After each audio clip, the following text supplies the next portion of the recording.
गंगा के तट पर स्थित उस प्राचीन आश्रम में जहां वायु में वेदों की धुनी गूंजती थी, युवा राजकुमार देवदत्त अपने अंतिम पाठ के लिए आचार्य के समक्ष बैठे थे। ये केवल शिक्षा नहीं बल्कि उस ज्ञान का संचार था जो राजधर्म की नींव बनता है। राज्य की सीमा विशाल थी, परंतु उसके भविष्य का निर्णय इसी कुटिया में होना था, क्योंकि विषय था देवदत्त का विवाह। आचार्य ने गंभीर स्वर में कहा, वत्स, राजकुल में जन्म लेना सौभाग्य नहीं, एक उत्तरदायित्व है। तुम्हारे निर्णय से कुल की मर्यादा, प्रजा की निष्ठा और राज्य की दिशा तय होती है। देवदत्त ने सिर झुकाया। गुरुदेव बोले, राजकुल का पुरुष निर्धन कन्या से विवाह ना करे, ये अहंकार नहीं, धर्म और विचारों की समानता का प्रश्न है। निर्धनता केवल धन का अभाव नहीं, विचारों की संकुचनशीलता है। जहाँ मन छोटा होता है वहाँ समृद्धि नहीं ठहरती। निर्धन कुल में जन्मी कन्या का हृदय सुरक्षा की भूख लिए पलता है, और जब वह महल में पहुँचती है तो प्रेम नहीं, अपेक्षा जन्म लेती है। वो पति का स्नेह नहीं,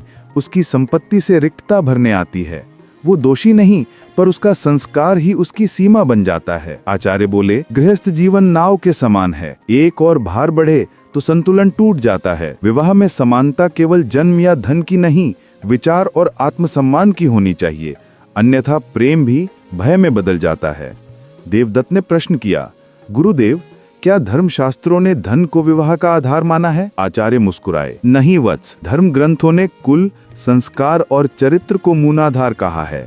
ऋषियों ने गरीबी को नहीं, संस्कारहीनता को निषिद्ध माना है। जैसे महर्षि अगस्त्य और लोपामुद्रा का विवाह, जहां वैचारिक समानता ने तप और प्रेम दोनों को अमर बना दिया। समृद्धि केवल संपत्ति नहीं, आत्मविश्वास है, जो विचारों की समानता से जन्मता है। जहां एक पक्ष दूसरे पर निर्भर हो वहां प्रेम नहीं टिकता। फिर बोले, तुम हजारों शत्रुओं को युद्ध भूमि में हरा सकते हो, पर यदि घर में असंतोष बो दिया तो मन टूट जाएगा। टूटा मन न राज्य चला सकता है न स्वयं को, इसलिए विवाह विवेक से करना। देवदत्त ने पूछा, गुरुदेव, यदि कन्या निर्धन हो पर संस्कारी हो? गुरुदेव ने कहा, वत्स, वो रत्न है। हमारे धर्म ने निषेध उस निर्धनता का किया है जो विचारों को झुकाती है।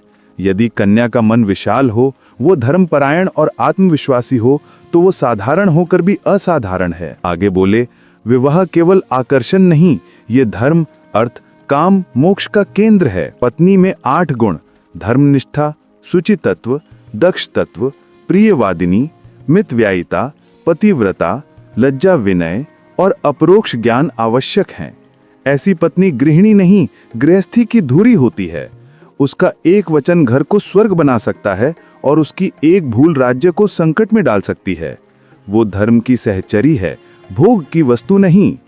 संध्या की स्वर्णिम आभा में आचार्य ने अंतिम उपदेश दिया, जो पुरुष विवेक से विवाह करता है वो राज्य स्थिर करता है, जो रूप या दया से करता है वो अस्थिरता लाता है। विवाह केवल 2 जीवनों का नहीं, आने वाली पीढ़ियों के संस्कारों का निर्णय है। पत्नी का चयन ऐसे कुल से करो जहां धन के साथ मर्यादा, संस्कार और विवेक भी हों। वही स्त्री तुम्हारे धर्म और सम्मान को स्थिर करेगी। देवदत्त ने आचार्य के चरण स्पर्श किए। उनकी आंखों में अब शंका नहीं, स्पष्टता थी। उन्होंने समझ लिया कि धर्म ग्रंथों ने गरीबी को नहीं बल्कि अभाव जनित संस्कारहीनता को विवाह की बाधा कहा है। और उसी समय देवदत्त के भीतर का युवक मरकर राजा जन्म ले चुका था। उसे ज्ञात हुआ कि विवाह केवल प्रेम का नहीं, धर्म और राज्य की स्थिरता का सूत्र है। स्त्री केवल पत्नी नहीं बल्कि धर्म, अर्थ और गृहस्थी की सह निर्माता है। यही शाश्वत सत्य है, राजकुल की मर्यादा और एक साधारण कन्या का धर्म। आशा करता हूँ ये जानकारी आपको पसंद आई होगी।